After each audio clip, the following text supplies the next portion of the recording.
Hey guys, I'm Jerry Miculek, and as you can see, we're out on the range. It's a beautiful day. We're going to do some ammo testing for you today. And what I have to test it in is a Smith & Wesson Governor. It's a new one, stainless steel. I haven't fired it yet, so it's a good day to try it out. But what I want to show you today, guys, is some of the ammunition that's available, and we're going to shoot it on steel. We're also going to shoot it in some gelatin to give you an idea of just how effective it is. So, give you some idea of what we have here today. We have a 2.5-inch load of a 1/2 ounce of number 6. This is made by Remington. It's pretty much a standard round for a .410 shotgun. And we have a Hornady critical defense round. And this is kind of different in the aspect that it has a conical projectile. It has the polymer tip, and beneath it is 2 double-aught buckshot. So it's actually 3 projectiles. And the third round we have is a Federal. It's a 2.5-inch also, but it's loaded with 4 number triple-aught buck, and they're copper coated. So anyway, that's 3 very distinct rounds of ammunition. We're going to start off with this number 6 round.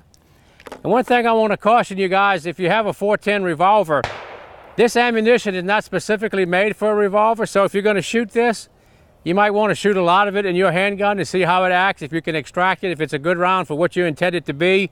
Otherwise, stick with the ammunition that's made expressly for a revolver. So something to think about when you're buying ammo. We're going to go ahead and shoot that steel target there with this 1/2 ounce of number 6 and see what it looks like. Here we go.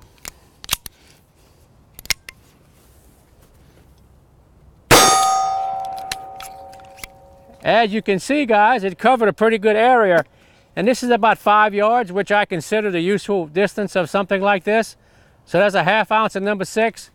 And the pattern would be almost 19 inches wide. So let's go ahead and paint it up and try something different. Okay, guys, we shot the 1/2 ounce of number 6, which is a standard .410 load, not necessarily designed for a handgun. And now we have a round that's explicitly designed for a handgun. It's the Hornady Critical Defense. The leading projectile is a conical hollow point with their polymer tip technology, followed by 2 lead balls. I presume that'll be double-aught or triple-aught size. So we're going to load it up and we're going to shoot the center of that steel and see what kind of pattern size we have here. All right, here we go on the line, right in the middle.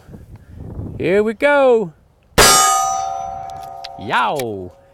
They advertised that to be about 750 feet a second, guys, and it felt every bit of that. That's a pretty stout round. So it extracted reliably. That's something you want to remember with these platforms, is get out and shoot a lot of ammo, so you make sure that your ammunition is going to be compatible to what you have. So we're going to paint it up and try something different.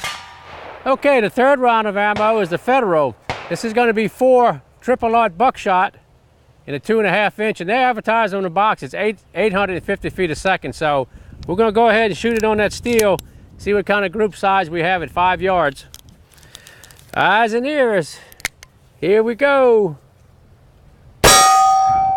Yo, that was right in the middle and it extracted good. This ammunition, guys, those last 2 rounds, the Hornady and the Federal, is made for a revolver, so they extracted very easy. Hit right where the sight's looking. So we're going to paint it up and try something different. Okay, guys, we're back at 5 yards. I have the Hornady Critical Defense round. I've got a block of FBI ballistic gelatin set up. I've got a grid behind it, got a high-speed camera, so we're going to get some really cool stuff going right here. So we're going to start off with the Hornady round and see what it will do in a block of gelatin. So I'm going to go ahead and take a knee and try to get dead center of that block and see what it looks like. All right, eyes and ears. Here we go.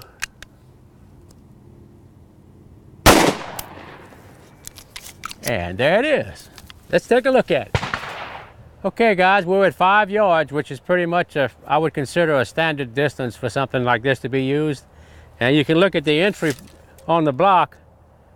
Had about a 2-inch dispersion. They were straight up and down. So what we have here is kind of interesting, that the actual conical bullet on top hit the highest, and that's really what you want to have. You want some dispersion on the payload. The idea is a pre-fragmented projectile, so you get more holes when you hit something. So the top round was the hollow point with the polymer tip in it. It went through about 12 inches here, and then it exited the top. It was almost completely still when it came out of the block. It had very few foot-pounds of energy left in it. So One of the buckshot rounds went straight on through, 16 inches of penetration. The other buckshot round is pretty flat. It might have been the one right under that conical projectile.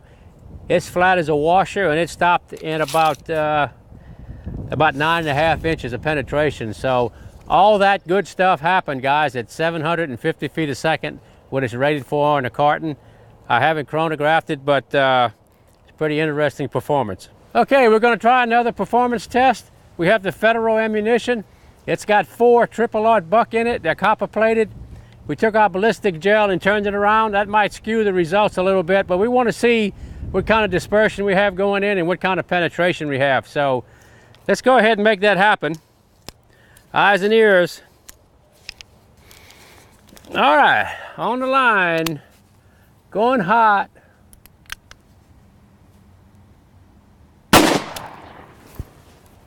There it is, guys, dead center. Let's go take a look at it. Okay, guys, that was the Smith & Wesson Governor with the Federal round, 4 triple-aught buck. And the actual dispersion on that one particular round was, there again, right under 2 inches. Four projectiles, and you can see one of them went through. It captured 3 of them, and I would probably say the average penetration was about 12, 13 inches. So as you can see, this top projectile, they're all relatively flat, which is kind of interesting. All that recoil force being generated when you fire that cartridge actually flattens those buckshot out pretty good. So when they hit the medium, they're a little bit flat already, and causes some extra damage to the gelatin there. As you can see from the high speed, that one buckshot round actually exited the block about 1.5 inches, and the gel actually pulled it in. Similar to a hide on an animal when you shoot it and you find the projectile on the off side of the animal under the skin. The same effect is punching through. The tissue's trying to hold it. It hits the hide, goes out and comes back in. So that's a pretty good explanation of how that happens. So it's kind of interesting. One made it completely through, and it's a 16-inch block. And Federal rates this ammunition at 850 feet a second. I haven't chronographed it, so I'm sure it varies by what platform you shoot it in. So that's the Federal round. So there you have it, guys. I'd like for you to subscribe to Miculek.com, like me on Facebook, and keep posted, guys. We got a lot of neat stuff coming. Thank you.